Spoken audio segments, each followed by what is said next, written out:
નમસ્કાર. આપણે બધાએ કેટલીય વાર ગર્વથી આપણો તિરંગો લહેરાતો જોયો છે, ખરું ને? પણ એક સવાલ છે, શું આપણે એને એટલા જ સન્માન સાથે ઉતારવાની સાચી રીત જાણીએ છીએ? આજે આપણે બસ આ જ ખૂબ જ મહત્વની વાત સમજવાના છીએ. અને સાચું કહું તો દરેક ભારતીય માટે આ જાણવું ખૂબ ખૂબ જરૂરી છે.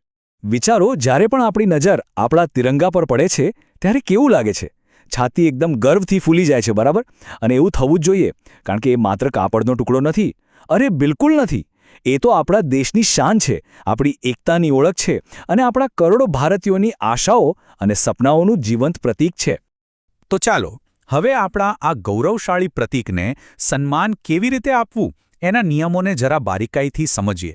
કારણ કે આ નિયમોનું પાલન કરવું ને એ આપણા રાષ્ટ્ર પ્રત્યેનો આદર બતાવવાની એક બહુ જ સુંદર રીત છે. હવે આ બધા નિયમો ક્યાંથી આવ્યા? તો એ આવે છે ફ્લેગ કોડ ઓફ ઇન્ડિયામાંથી, જેને આપણે ભારતીય ધ્વજ સંહિતા પણ કહીએ છીએ.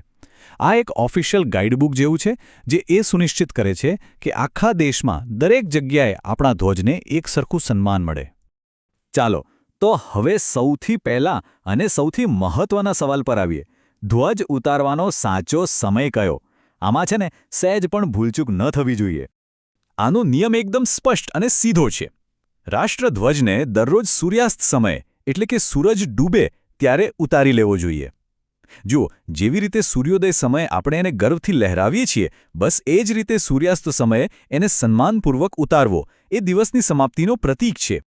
ઓકે, તો સમયની વાત તો પાક્કી થઈ ગઈ. પણ હવે સૌથી અગત્યનું, ધ્વજને ઉતારવાની સાચી રીત કઈ છે? ચાલો એને એકદમ વિગતવાર સમજીએ. કારણ કે આખી પ્રક્રિયામાં આપણો આદર અને આપણી ભાવના દેખાય છે. અહીંયા સૌથી પહેલી અને મુખ્ય વાત જે યાદ રાખવાની છે એ છે કે ધ્વજ ઉતારતી વખતે ક્યારેય ઉતાવળ કરવાની નથી. આ ક્રિયા હંમેશા ધીમે ધીમે અને પૂરી ગરિમા સાથે થવી જોઈએ. આ કોઈ સામાન્ય કામ નથી. આ ગંભીરતા અને સન્માનની ક્ષણ છે. અને હવે આવે છે સૌથી કડક અને સૌથી મહત્વપૂર્ણ નિયમ. ભલે ગમે તે થઈ જાય, આપણો રાષ્ટ્રધ્વજ ક્યારે પણ જમીન કે પાણીને અડવો ન જોઈએ.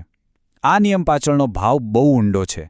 એ એવું કહે છે કે આપણા રાષ્ટ્રનું સન્માન, જેનું પ્રતીક આપણો તિરંગો છે, એ ક્યારેય ઝૂકવું ન જોઈએ, ક્યારેય નીચે ના આવવું જોઈએ. તો ચાલો આખી પ્રક્રિયાને આપણે સ્ટેપ બાય સ્ટેપ સમજી લઈએ. પહેલું પગલું, જો ધ્વજ બાંધેલો હોય તો એને પહેલાં સંપૂર્ણપણે ખોલી દો. બીજું પગલું, હવે એને ખૂબ જ ધીમે અને આદર સાથે નીચે ઉતારવાનું શરૂ કરો. અને ત્રીજું અને સૌથી અગત્યનું પગલું, ધ્વજ જમીનને અડે એ પહેલાં જ એને બંને હાથે સાવચેતીથી પકડી લેવાનો છે. આ કામમાં ધ્યાન અને સન્માન બંને ખૂબ જ જરૂરી છે. તો ધ્વજ સન્માનભેર ઉતારી લીધો. પણ અહીંયા કામ પૂરું નથી થતું. હકીકતમાં આપણી જવાબદારી અહીંથી આગળ વધે છે. ચાલો જોઈએ કે ધ્વજ ઉતાર્યા પછી એની સંભાળ કેવી રીતે રાખવાની છે. ધ્વજને વાળવાની પણ એક ખાસ રીત છે. ધ્યાનથી સાંભળજો. સૌથી પહેલાં ધ્વજને આડો રાખો. પછી કેસરી અને લીલા રંગના પટ્ટાને સફેદ પટ્ટાની નીચેની તરફ વાળો. હવે જે સફેદ પટ્ટો છે એને બરાબર વચ્ચેથી એવી રીતે વાળો કે આપણો અશોક ચક્ર ઉપર સ્પષ્ટપણે દેખાય. અને છેલ્લે એને ફરીથી વાળીને એકદમ સુઘડ ઘડી બનાવી દો, જેમાં ફક્ત અશોક ચક્ર અને કેસરી તથા લીલા રંગનો થોડો ભાગ જ દેખાય. આ રીતે વાળવાથી ધ્વજ સુરક્ષિત રહે છે અને અશોક ચક્રનું સન્માન જળવાય છે. હવે આ વાળેલા ધ્વજને ક્યાં રાખશો? એને હંમેશા એક સુરક્ષિત અને સ્વચ્છ જગ્યાએ જ મૂકવો જોઈએ. અને એક વાત ખાસ યાદ રાખજો, જો ક્યારેક ધ્વજ ફાટી જાય કે એને કોઈ નુકસાન થાય તો એને સામાન્ય કચરાની જેમ ફેંકી દેવાની ભૂલ ક્યારેય ન કરતા. એનો નિકાલ પણ પૂરી ગરિમા સાથે થવો જોઈએ, જે માટે એને સન્માનભેર અગ્નિદાહ આપવાની પ્રથા છે. તો આ હતી આપણા રાષ્ટ્રધ્વજને ઉતારવાથી લઈને એને સાચવવા સુધીની સાચી રીત. આ જે માહિતી છે ને, એ કોઈ એક વ્યક્તિ માટે નથી. ના, આ આપણા સૌની એક સહિયારી જવાબદારી છે.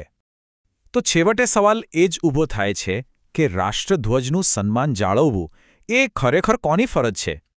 અને જવાબ એકદમ સીધો અને સ્પષ્ટ છે. આપણા સૌનું. આપણા રાષ્ટ્રના આ સર્વોચ્ચ પ્રતીકનું સન્માન કરવું અને એના દરેક નિયમનું પાલન કરવું એ દરેક ભારતીય નાગરિકનું પરમ કર્તવ્ય છે.